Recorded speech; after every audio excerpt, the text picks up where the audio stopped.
ప్రతి విధమైన కీడులకు దూరంగా ఉండండి. అయితే ఇక్కడ లోకంలో రెండు కలిసిపోయి ఉంటున్నాయండి. ఎట్లా కలిసి ఉన్నాయంటే పాలు నీళ్ళులా కలిసిపోయినాయండి. యెషయా గ్రంథంలోకి వెళ్ళండి, ఒకసారి చూద్దాం. మనము 5వ అధ్యాయంలో 20వ వచనంలో మనుషులు ఏమనుకుంటున్నారంటే 5:20 కీడు మేలనియు మేలు కీడనియు చీకటి వెలుగనియు వెలుగు చీకటనియు చేదు తీపనియు వారికి శ్రమ.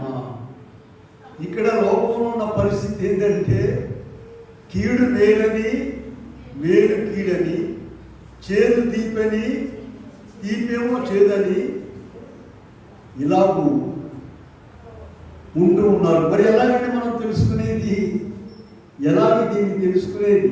చీకటి వెలుగని వెలుగు చీకటి. దైవ సన్నిధిలో ఎవరైతే ఉంటారో వాక్యము చెప్పి అలా వదిలిపెట్టదండి మనుషులను.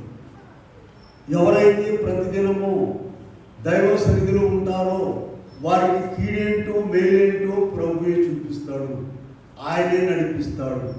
ఏం మాట్లాడాలో, ఏం చేయాలో, ముఖ్యముగా వాటన్నిటిని కూడా ప్రభువే నడిపిస్తాడు.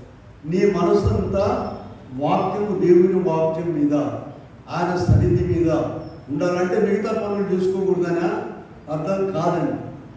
కనుక అలా ఎవరైతే ఆయన సన్నిధిలో ఉంటారో వారు ఈ కీడు మేలని మేలు కీడని ఎప్పుడు కూడా అనుకోరు, దాని జోలికి వెళ్ళరు. ఎవరు నడిపిస్తారు చెప్పండి? ప్రభువే నడిపిస్తారు.